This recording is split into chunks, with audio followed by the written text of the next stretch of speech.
Bismillahirrahmanirrahim. Assalamualaikum warahmatullahi wabarakatuh.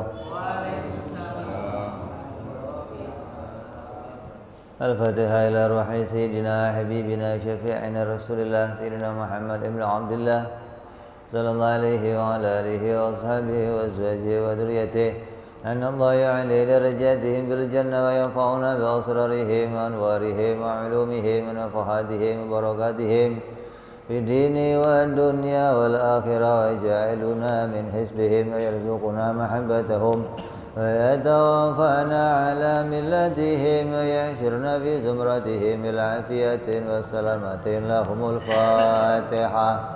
أعوذ بالله من الشيطان الرجيم. بسم الله الرحمن الرحيم. الحمد لله رب العالمين الرحمن الرحيم مالك يوم الدين إياك نعبد وإياك نستعين اهدنا الصراط المستقيم صراط الذين أنعمت عليهم غير المغضوب عليهم ولا الضالين آمين. بسم الله الرحمن الرحيم. نويت تعلما وتعليما وتذكرا وتذكيرا والنفع والانتفاع والإفادة والاستفادة والحث على التمسك بكتاب الله وسنة رسول الله صلى الله عليه وسلم والدعاء إلى الهدى والدلالة على الخير ابتغاء مرضاته وقربه وثوابه وحسن الخاتمة مع اللطف والعافية وصلاح العاقبة. Bismillahirrahmanirrahim. Alhamdulillahirabbil alamin. Bihi nasta'inu ala umuri dunya waddin. Wassalatu wassalamu ala Rasulillah sayyidina habibina syafi'ina wa maulana Muhammadin sallallahu alaihi wa ala alihi wa sahbihi ajma'in. Amma ba'du. Wala musanniful kitab Habibul Imam Al-Habib Abu Abdillah Muhammad bin Yusuf As-Sanusi rahimahullah wa sahibu syarha Ad-Dasuki rahimahullah wa ghafara lahu wa liwalidayhi wa nafa'ana bihima fid dharain. Allahumma aftah qulubana futuhal arifin wa bihidmatika wa ansur alaina birahmatika ya arhamar rahimin. Ilan qal sampai apa kita?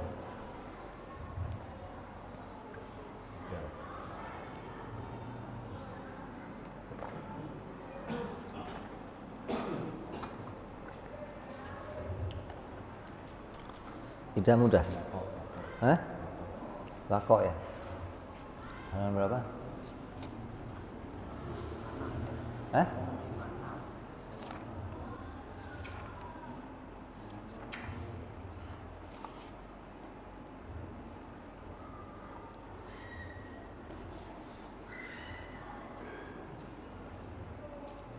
Wal baqa'u wa ibaratun an salbil adami an salbil adami lahik lil wujudi. Sifat yang ketiga yang wajib bagi Allah adalah sifat baqa'. Baqa' itu artinya terus-terusan. Baqa itu artinya langgeng. Orang sering nyebut abadi, selama-lamanya. Apa itu baqa? Wahwa yang namanya baqa, sifat baqa itu adalah ibaratun ansal bil adamil lahik lil wujud.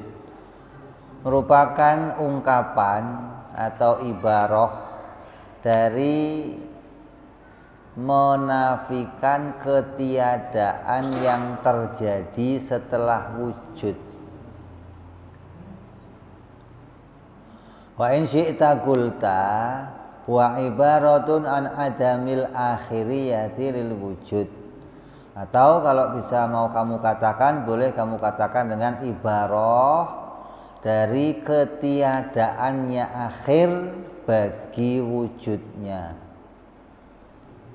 Wa ibaratani bimakna wahid, maka dua ibarah itu punya makna satu. Jadi dimaknai dengan salbil adamil lahik atau dengan adamil akhiriyah, tidak adanya akhir bagi wujudnya atau tidak berganti wujudnya menjadi tiada. Jadi kalau kiai kalau bahasain apa? Wujudnya nggak pernah ketemu sama tiada. Wujudnya tidak pernah terkejar oleh tiada. Kalau tiada itu bisa mengejar wujud, maka tiada akan menggantikan wujud. Tapi baqo itu yang bagi Allah maknanya tiada tidak bisa menggantikan wujudnya. Hingga wujudnya Allah itu disebut baqo atau wujud yang tidak tergantikan dengan adam. Kalau wujudnya kita kan boleh saja tergantikan dengan adam. Sesuatu yang awalnya tiada, awalnya itu adam, sekarang jadi wujud, maka ya boleh saja kembali adam. Ya, tadinya apa? Tiada, terus sekarang ada, maka ada yang sekarang ini boleh juga berganti lagi menjadi tiada.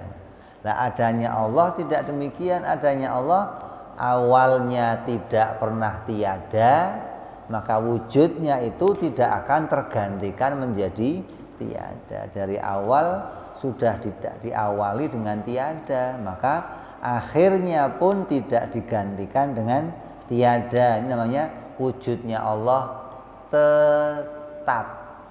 Wujudnya Allah tidak berubah menjadi keadaan yang lain.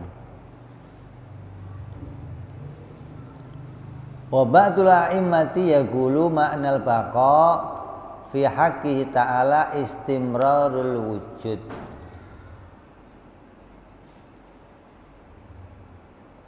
Fi mustaqbali ila ghairi nihayati kama anna ma'nal qidam fi haqqihi ta'ala istimrarul wujudi fil madhi ila ghairi nihayatin. Sebagian imam, artinya ada ulama yang mengatakan baqo itu apa? Baqo itu adalah wujudnya Allah itu terus wujud terus, tidak akan ada batasnya. Wujudnya Allah itu tidak tergantikan menjadi tiada, wujud terus. Sebagaimana makna qidam itu diartikan wujudnya Allah itu ada tanpa awal, tanpa batas awal. Kapan awalnya? Ya nggak ada mulai awalnya, sudah dulu nggak ada batasnya. Ada yang mengartikan demikian. Dan akhirnya kapan? Ya nggak ada akhirnya sampai nanti pokoknya nggak ada akhirnya. Ini ada yang mengatakan wujudnya tidak diawali apapun, akhirnya pun tidak diakhiri dengan apapun, hingga wujudnya tetap. Wa kana hadhil ibarah, seolah-olah ibarah ini yajnahu qailuha ila annal qidam wal baqa sifatani nafsiyatani. Ungkapan ini mengesankan seakan-akan qidam dan baqa itu menjadi sifat nafsiyah, sifat yang menjadi perkara pokok bagi Allah. Allah itu apa? Ya yang nggak berawal, nggak berakhir. Ini kayak baqa itu atau qidam dan baqa jadi pokok perkara. Padahal kan sifat nafsiyahnya Allah apa? Wujud. Ada. Kalau apa yang pasti bagi Tuhan ada. Kalau diungkapkan dengan perkataan tadi bahwa Allah itu ya wujudnya nggak berawal, wujudnya nggak berakhir, maka seakan-akan qidam baqo itu derajatnya menjadi nafsiyah.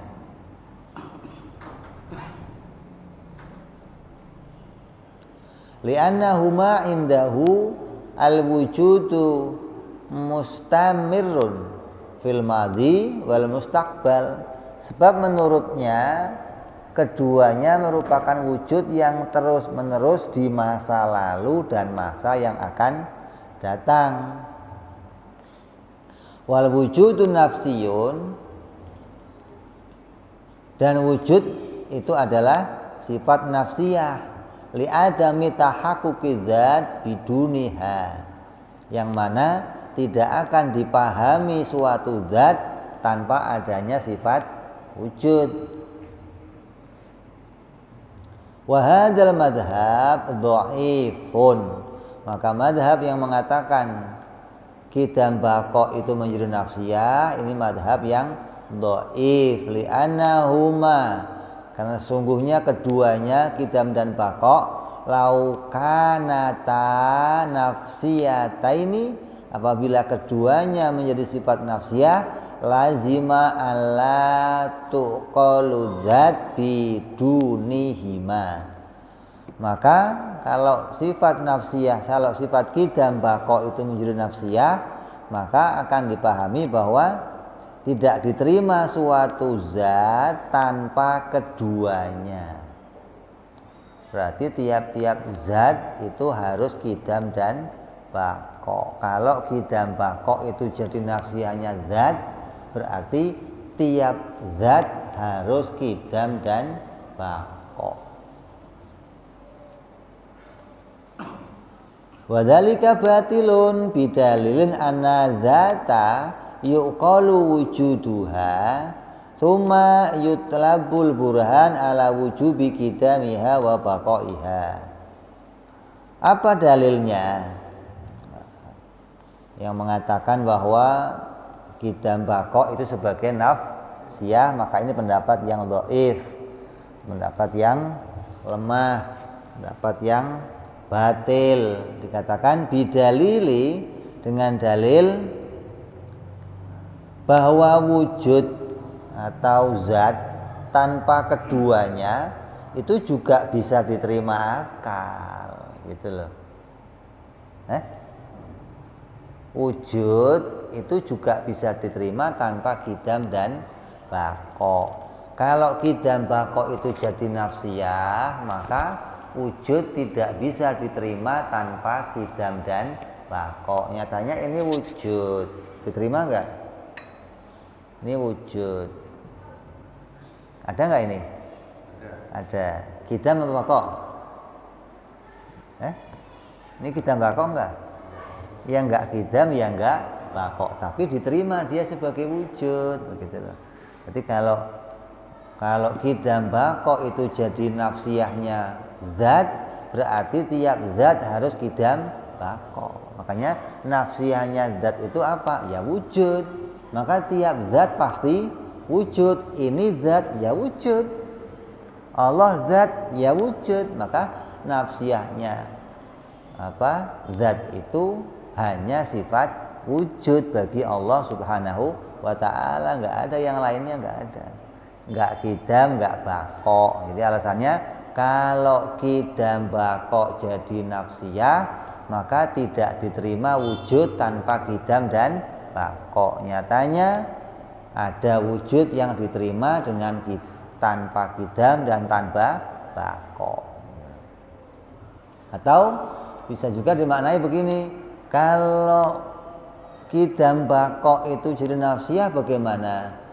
Yang namanya nafsiyah itu sifat yang tidak menunjukkan pada makna lain. Kalau sifat itu disebut, yang dipahami hanya zat, enggak dipahami makna yang lain. Tapi kalau qidam baqo disebut, qidam kita sebut, muncul di pikiran kita makna dulu.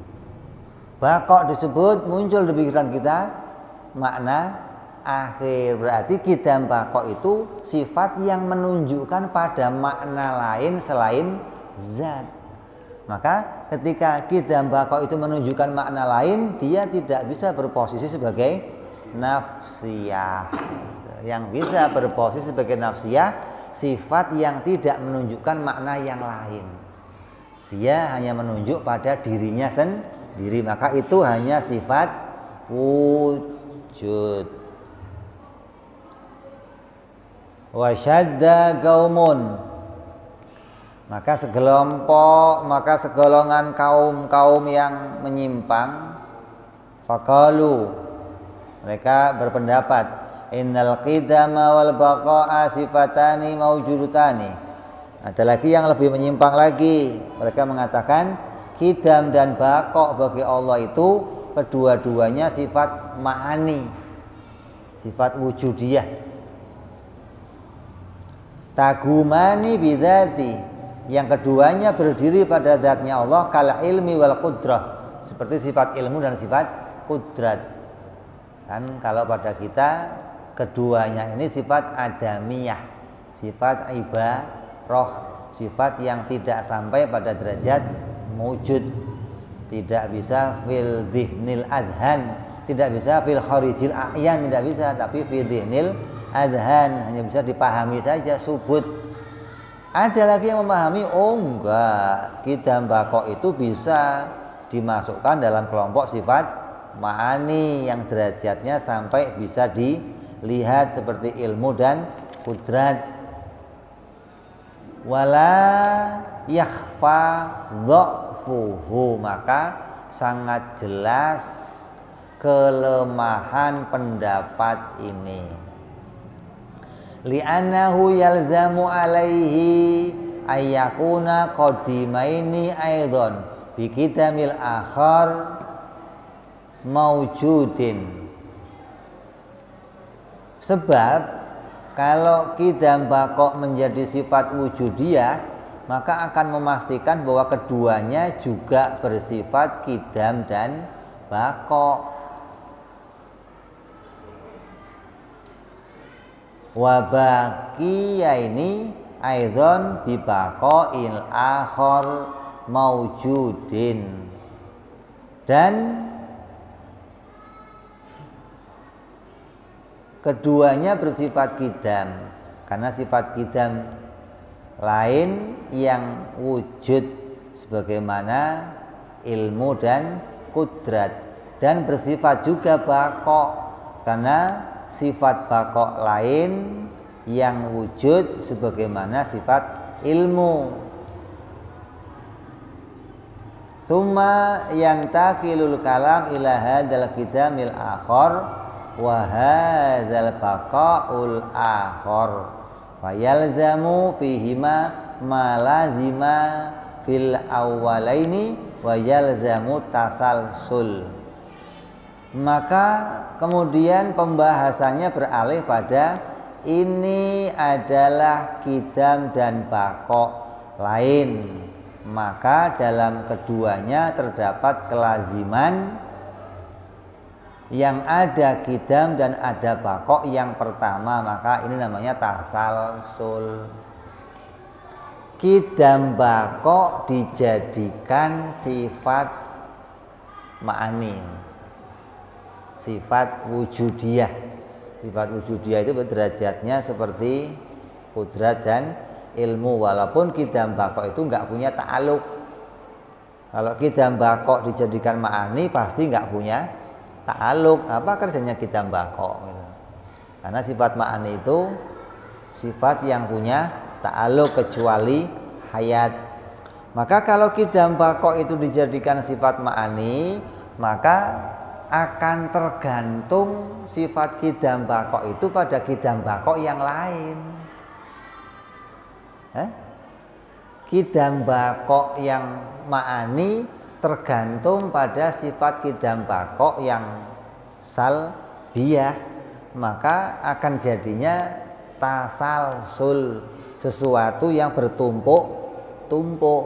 Ya, contohnya begini, Allah qidam, qidamnya Allah itu bisa dilihat, bahwa Allah itu tidak berawal. Ketika kita melihat wujudnya Allah, maka terlihat wujudnya itu tidak berawal. Maka wujud yang tidak berawal itu tergantung pada sebuah wujud yang lain, wujudnya sifat. Makna yang bisa kita pahami dari Qidam Baqa itu tergantung pada wujudnya sifat yang harus kita lihat. Kalau kita nggak lihat sifat itu, kita nggak tahu Allah itu nggak berawal dan nggak berakhir. Seperti sama memasukkan wujud itu menjadi sifat wujudiyah. Itu akan terjadinya sama dengan tasalsul. Allah wujud. Wujudnya Allah bisa dilihat. Kalau kita nggak menemukan wujudnya Allah, maka kita nggak akan nemu Allah itu zat. Jadi harus lihat dulu wujudnya, baru bisa mengatakan dia itu zat. Atau harus lihat dulu Qidam dan Baqanya, baru bisa mengatakan dia Qidam dan Baqa. Maka yang demikian ini pendapat yang sangat lemah. Lemahnya dari arah tergantungnya sesuatu pada sesuatu yang lain. Allah Subhanahu wa ta'ala wajib punya sifat yang sifat tersebut itu sifat yang tidak berawal dan sifat yang tidak berakhir. Maka kalau sifat tidak berawal dan tidak berakhir ini dijadikan sifat nafsiyah, dijadikan sifat apa? Ma'ani, maka akan jadi sifat yang bisa dilihat. Maka kita tidak akan bisa menemukan Qidam Baqanya Allah kalau enggak melihat pada wujudnya. Berarti untuk menemukan wujudnya Allah, nemu wujudnya, kemudian nemu Qidamnya, nemu Baqanya, baru akan tahu Allah itu enggak berawal dan tidak berakhir. Maka yang demikian ini tasalsul namanya. Bergantungnya menemukan wujudnya Allah pada perkara yang lain dari sifatnya Allah. Ini enggak bisa diterima, enggak dipahami. Kita menemukan Allah itu Qidam Baqa bukan karena melihat wujudnya Allah. Karena Qidam Baqa itu ibarah yang harus, ibarah yang tidak bisa dipisahkan dari zatnya Allah. Makanya kita mau mengatakan, "Duh, jangan pakai sifat Qidam lah." Terus pakainya apa? Ganti yang lain. Namanya boleh diganti, tapi zatnya yang tidak, makna zat yang tidak berawal itu nggak bisa diganti. Allah itu zatnya pasti zat yang tidak berawal. Namanya apa? Boleh apa saja namanya.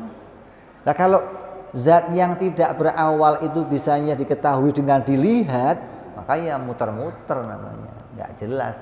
Lihat wujudnya, baru lihat lagi Qidamnya, kan? Sama begini, untuk menemukan benda ini baru itu sifat wujudiyah namanya, sifat yang bisa dilihat. Berarti harus lihat barangnya, lihat dulu sifat barunya, baru nemu kalau ini itu tasalsul. Bertele-tele, katalah bertumbuk-tumbuk gitu loh. Nemu sifat ini wujud, nggak usah lihat barunya lagi, sudah tahu ini pasti baru. Bagaimana kok untuk nemu ini baru harus lihat lagi sifat barunya lagi? Lah ngapain? Begitu loh. Itu namanya repot begitu. Ngasih kerjaan orang maksudnya. Kalau bagi sifat yang kita pelajari disebut namanya tasalsul, sesuatu yang bergantung pada yang lain. Bahasanya kamu itu bertele-tele, ribet.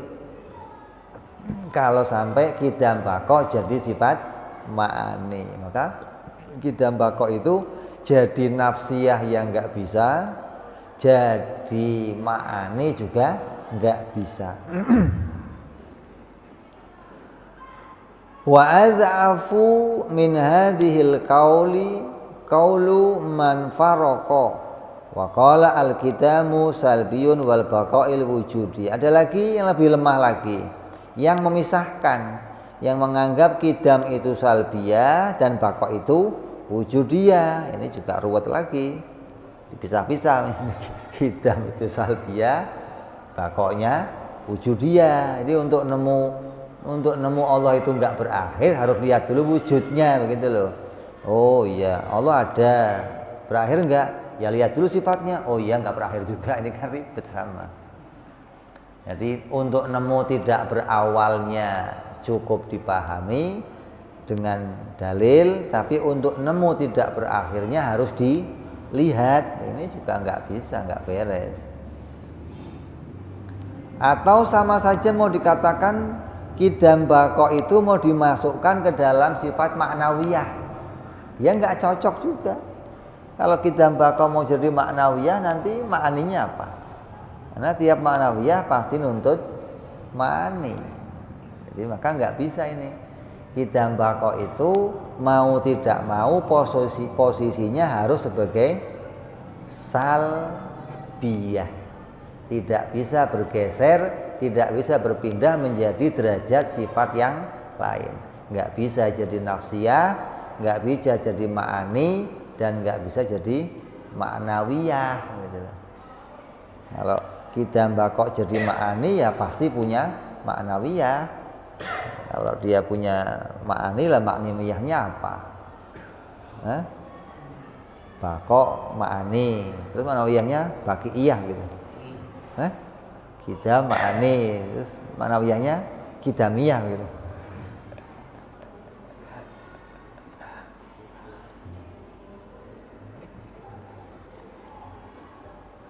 Ya, jadi tidak diterima, tidak bisa dipahami apabila qidam baqo itu tidak berposisi sebagai salbiyah.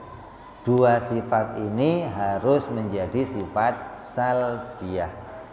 Wal haq, dan yang lurus, yang benar, alladzi alaihi muhaqqiqun, yang dipedomani oleh ulama-ulama ahli muhaqqiq, orang-orang yang bisa menyatakan suatu perkara atau menjelaskan suatu perkara, annahuma, keduanya, yaitu sifat qidam dan sifat baqo, sifatani salbiyatani, itu adalah harus menjadi dua sifat yang disebut sifat salbiyah.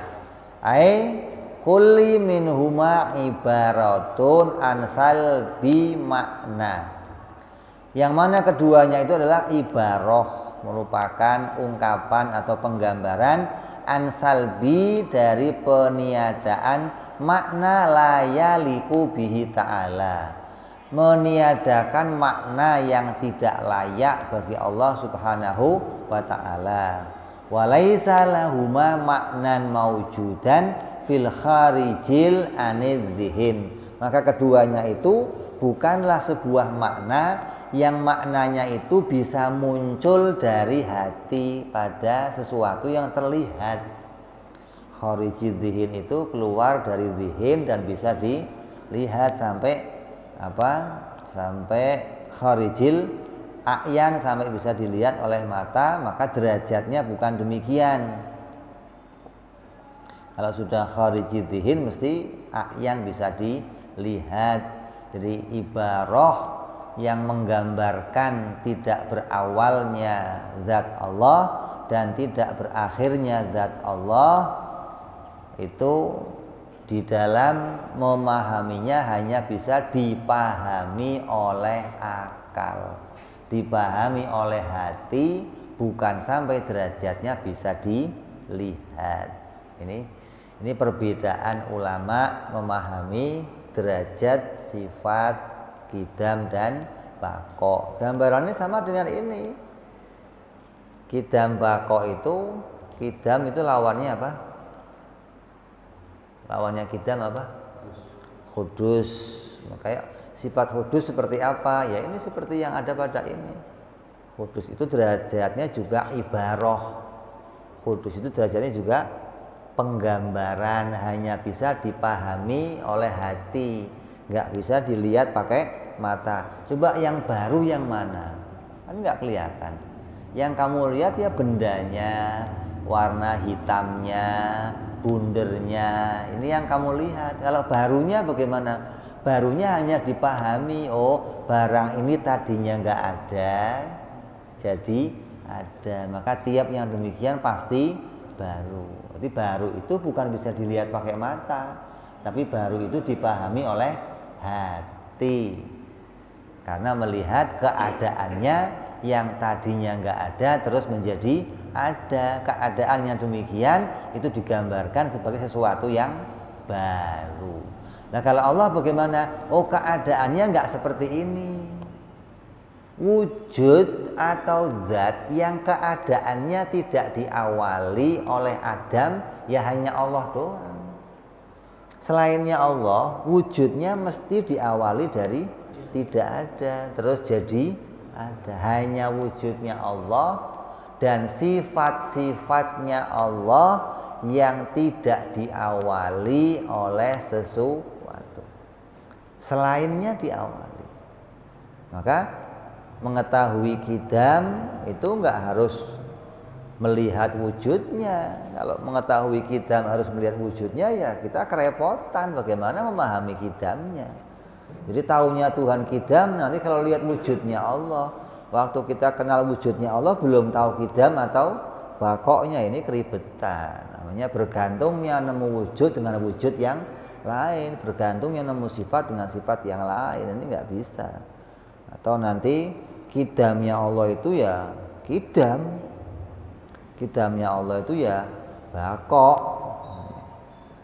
Kalau mau dimaknai dipaksakan maka akan jadi merepotkan orang yang memahaminya. Lah kidam bakok itu berlaku bukan hanya bagi wujudnya Allah, tapi kidam bakok itu berlaku juga untuk semua sifat-sifatnya Allah. Semua sifat Allah yang kudrat, iradat, ilmu, hayat, sama, basar, kalam itu juga bersifatan kidam dan bersifatan bakok gitu. Sama pula dengan sifat-sifat Allah yang kidamnya, bakoknya, mukhalafahnya, qiyamuhu binafsihnya, wahdaniyahnya. Sifat-sifat itu juga nggak ada awal dan nggak ada akhirnya gitu. Terus pula sifat ma'nawiyahnya Allah, qadiran, muridan, aliman, hayyan, sami'an, basiran, mutakaliman, ya juga nggak berawal, nggak berakhir. Makanya ada kiai yang ceritain kalau dulu itu banyak orang menganggap Tuhan itu sifat. Kemudian sifatnya Tuhan itu gentayangan mencari zat. Kemudian kadang nempel zatnya api. Api jadi Tuhan. Kadang nempel zatnya air. Air jadi Tuhan. Kadang nempel ke matahari. Matahari jadi Tuhan. Ini ada yang menganggap begitu. Terus juga katakan, ya nggak mungkin dong masa sifat kok muncul duluan. Mesti yang muncul duluan itu zatnya, baru sifatnya belakangan. Ini aneh lagi. Ngomong sifatnya dulu ya salah. Ngomong zatnya yang bagaimana sih? Masa ada wujud, ada zat muncul duluan, baru sifatnya muncul. Ini sifatnya muncul dari mana? Nyari sifat dulu gitu. Yang cocok untuk saya mana sifatnya gitu apa. Nanti zat dan sifat itu munculnya bersamaan, tidak bergantian, tidak. Ini tutup wujud ini munculnya itu bersamaan dengan sifatnya. Ketika muncul wujudnya ya juga muncul sifatnya, nggak ada yang duluan, nggak ada. Kalau mau diomong pakai mulut jadinya duluan zat baru sifat. Kalau ngomongnya duluan zat. Kalau ngomongnya duluan sifat ya sifat dulu, sifat baru zat. Sifat duluan mana? Sifat dulu, ngomongnya duluan sifat. Ya tergantung ngomongnya. Kalau diomong yang pasti duluan. Ya zat dulu baru sifat ya karena ngomong. Kalau di dalam makna akal tidak mungkin keduanya ini duluan, keduanya ini nggak bisa dipisahkan. Kalau muncul ya muncul bareng, kalau hilang bareng. Ini sifat zatnya pada kita begitu.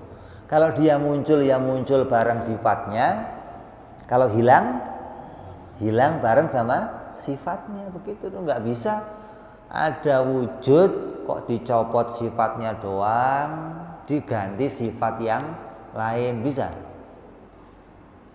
Bisa begitu? Ada wujud nih, sifatnya diambil, diganti sifat yang lain, bisa? Bisa nggak?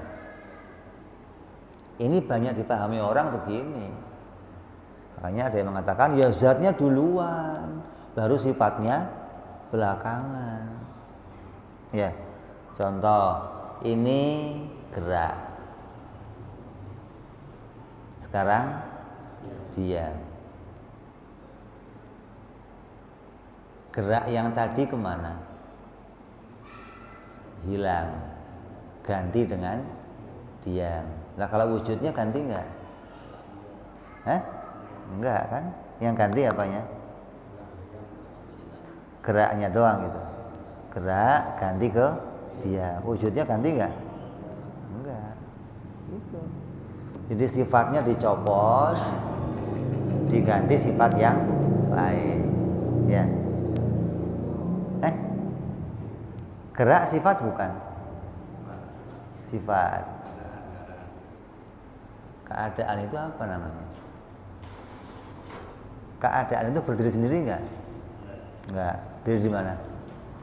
Nah, berarti namanya apa? Sifat. Mau sifat keadaan, mau sifat ibaroh, mau sifat ma'ani, mau sifat, tetap dia berdiri pada zat. Ya. Gerak itu sifatnya benda, sifatnya tutup ini. Diam juga sifat. Ketika ini gerak berganti ke diam, itu yang berubah, yang ganti cuman geraknya diganti dengan diam, atau tutupnya juga ikut ganti? Ganti semua. Ganti semua. Ganti semua. Ente?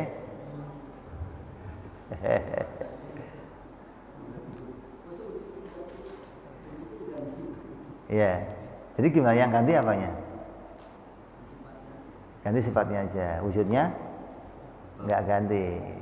Begitu, itu banyak orang begitu. Berarti wujud dan sifat itu bisa dipisahkan, ya, bisa.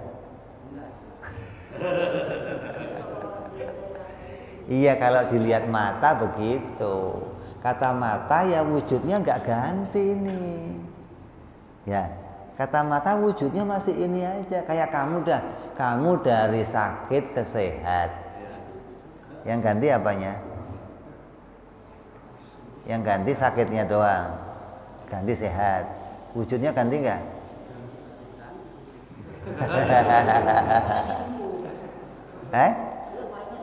Lah iya, berarti ketika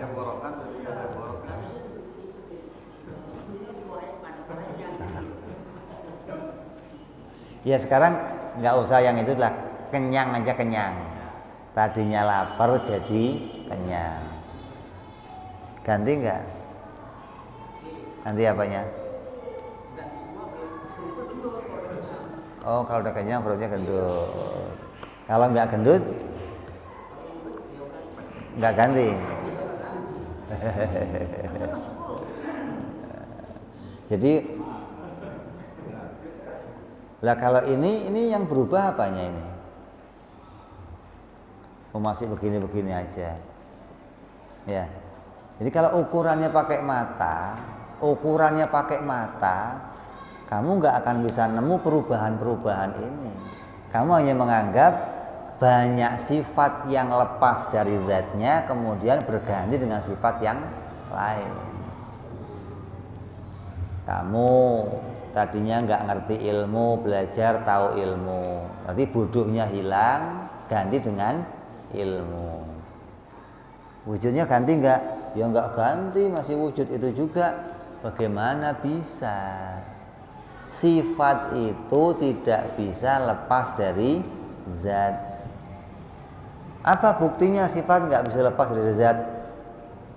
Nah, sifat itu nggak bisa berdiri sendiri. Kalau bisa lepas dari zat, berarti bisa berdiri kayak ini nih.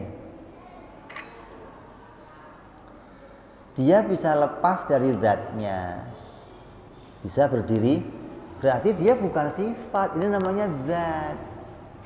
Ini zat, ini juga zat maka bisa dipisahkan. Ini gelasnya zat, airnya juga zat maka bisa.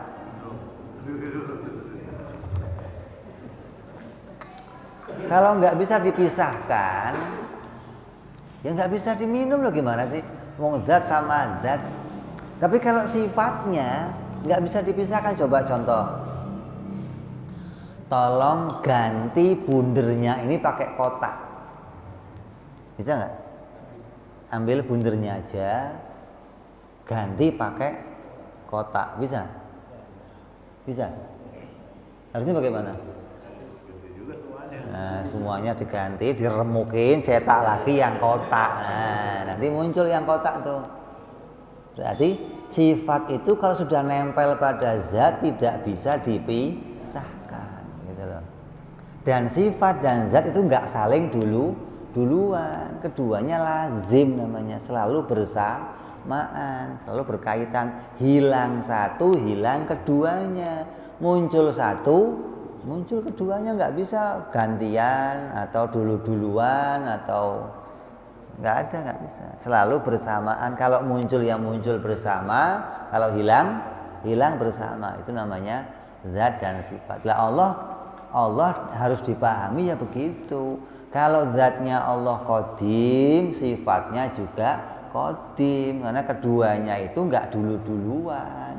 Nggak, Allah itu muncul zatnya dulu baru sifatnya, ya nggak begitu.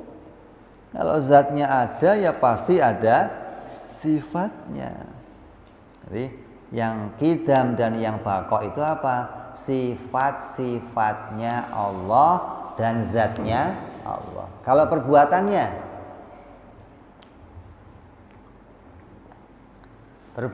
Allah qidam baqa enggak? Perbuatannya Allah qidam baqa enggak? Perbuatan itu sifat apa zat? Sifat apa?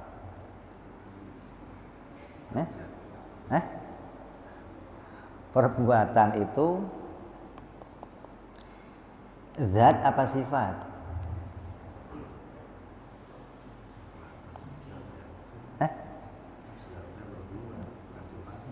Iya, yang perbuatannya itu perbuatan menciptakan sesuatu, meniadakan sesuatu, itu masuk kelompok sifat atau masuk kelompok zat? Masuk kategori sifat apa zat? Menciptakan itu sifat apa? Sifat nafsiyah, sifat salbiyah, ma'ani itu kudrat. Tangan ini zatnya, ya, tangan ini zat, gambaran ini tangan ini zat. Sifatnya mana? Ya ini ada bentuknya, ada warnanya, ada kekuatannya, ini sifat namanya. Ya, kalau kerjanya tangan apa? Menggenggam. Ini kerjanya tangan. Kalau pas begini, ini kerjanya itu yang kamu lihat apanya? Begini nih. Kerjanya tangan itu kamu pahami terlihat atau hanya bisa dipahami dari hasilnya? Ada nonjok, ada nyentil. Ini kerja. Nah, kerja itu bukan derajat sifat, juga bukan derajat zat. Maka dikatakan kerjanya Allah itu baru, bukan qidam, bukan baqa. Kerjanya Allah itu baru. Kok bisa Allah kerjanya baru? Nah, kerja itu bukan derajat sifat dan kerja bukan derajatnya zat. Menciptakan itu boleh-boleh saja bagi Allah. Mau menciptakan alam boleh, tidak menciptakan alam boleh. Berarti kerja itu enggak qidam. Kalau kerjanya Allah itu qidam, maka berarti alam ini qidam juga hasilnya dong. Kalau kerjanya Allah itu enggak ada awalnya, maka berarti alam ini enggak ada awalnya juga.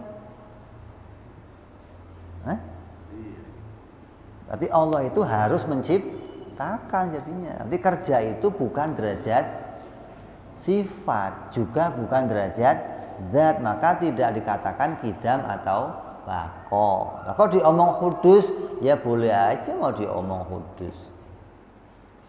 Kalau nggak diomong hudus ya boleh juga. Pokoknya kerja itu bukan perkara yang wajib, juga bukan perkara yang mustahil. Dan derajatnya bukan derajat zat, juga bukan derajat sifat. Karena kerja itu perkara lain dari zat. Kerja itu adalah tuntutan sifat. Tuntutan sifat pada perkara lain itu kerja namanya. Nah kalau zat wujud berdiri sendiri, sifat berdiri pada zatnya. Kalau kerja bagaimana? Ya nggak muncul di situ, nggak jadi bagian yang dua itu enggak. Maka kerja itu perkara lain dari zat dan sifat. Digambarkan sebagaimana keadaan yang ada pada kita. Makanya kita ini nanti dalam pembahasan wahdaniyah apa?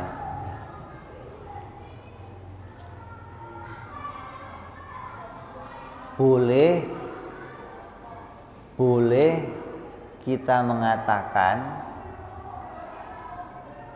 zat, kita boleh mengatakan punya sifat, kita boleh mengatakan punya zat, tapi kita tidak boleh mengatakan punya perbuatan.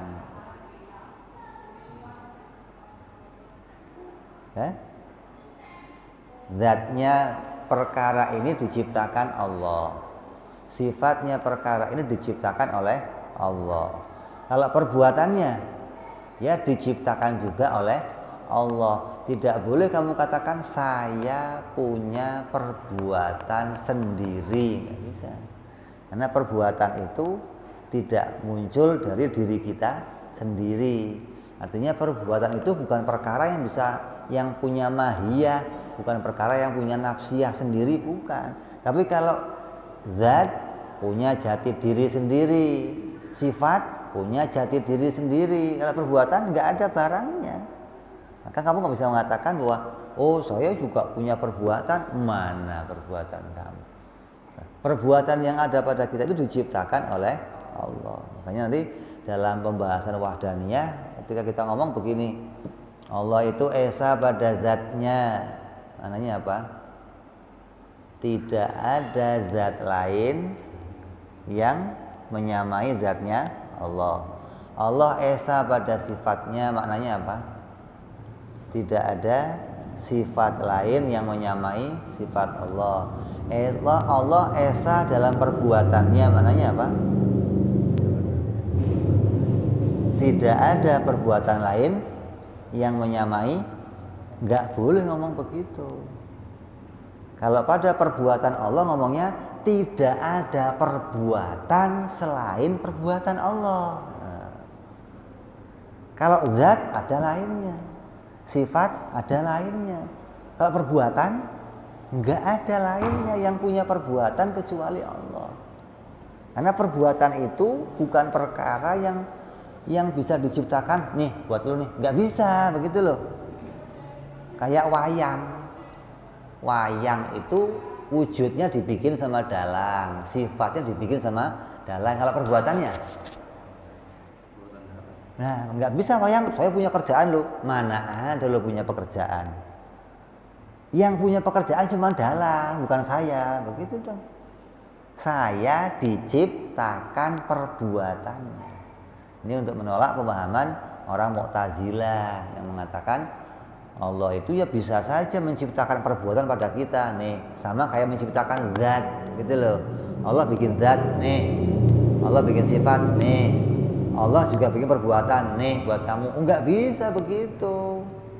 Perbuatan itu enggak bisa dilepas oleh Allah gitu loh. Beda sama zat sama sifat. Zat sama sifat kelihatan, diciptakan muncul, nah itu zatnya, itu sifatnya. Kalau perbuatan nggak bisa dilepaskan, nggak bisa, tapi diciptakan langsung oleh Allah. Kamu jalan, kamu duduk, kamu berdiri, kamu tidur, itu diciptakan langsung oleh Allah. Wayang itu mau berdiri, mau tidur, mau Yang ngurusin siapa ini? Nggak bisa wayang ngurusin dirinya, nggak ada. Wayang nggak punya perbuatan.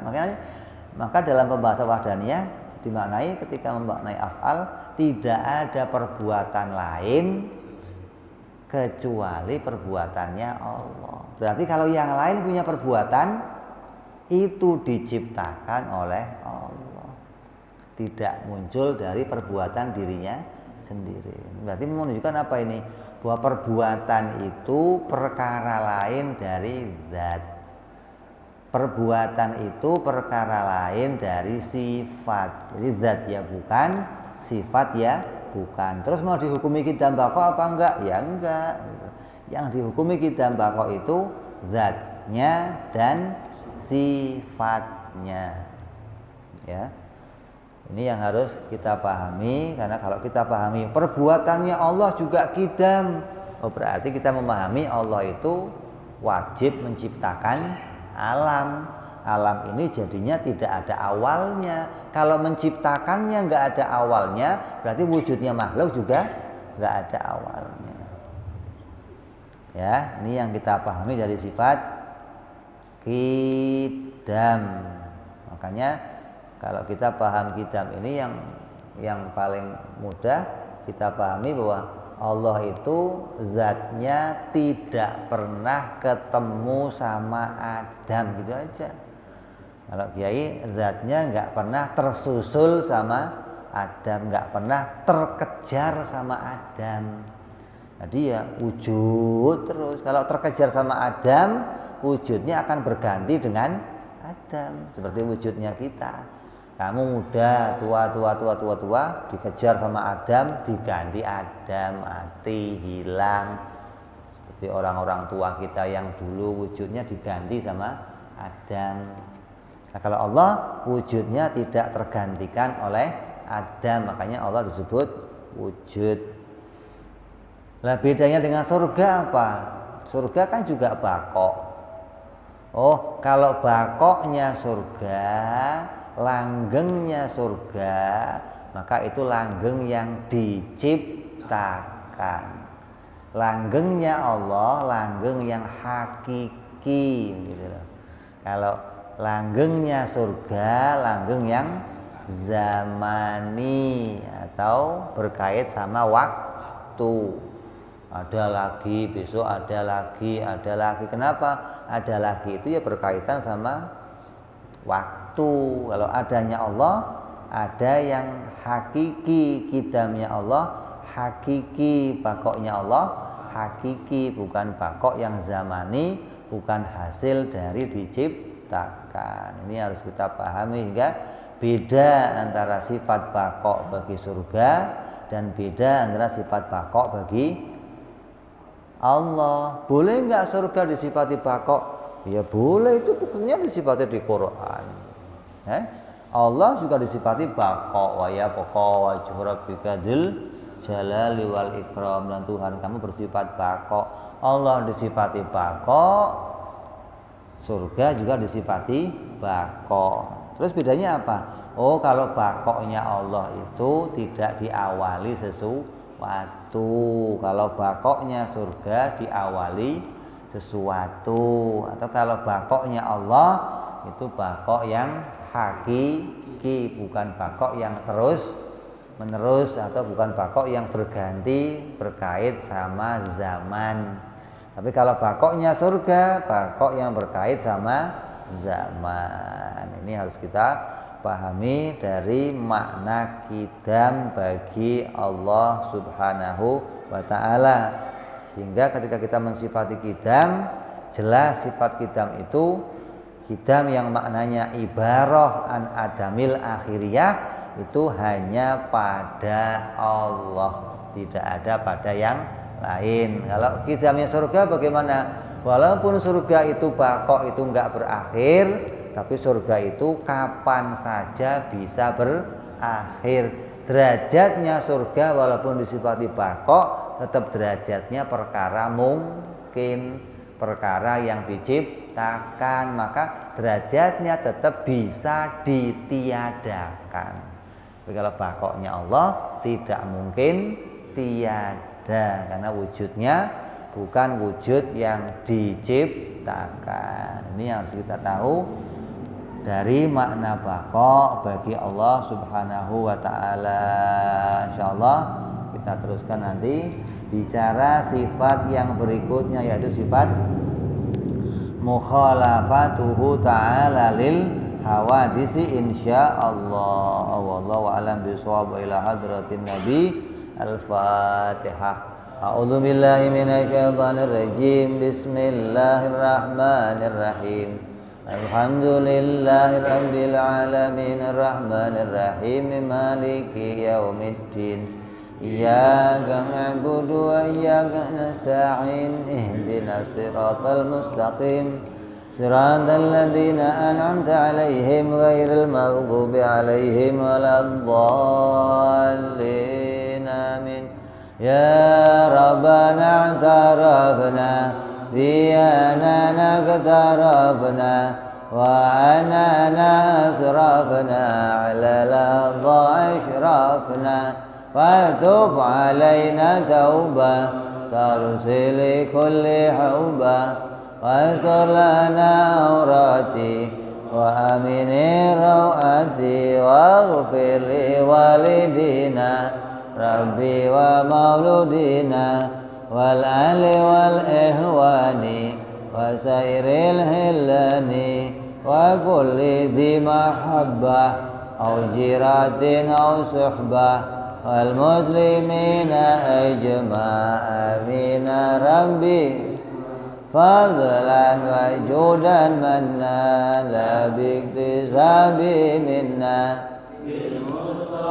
رسولنا بكل سولي صلى وسلم ربي عليه عند الحب وآله وصحبه عدد طعز صحبي والحمد للإله بالبدء والتناهي سبحان ربك رب العزة عما يصفون وسلام على المرسلين والحمد لله رب العالمين.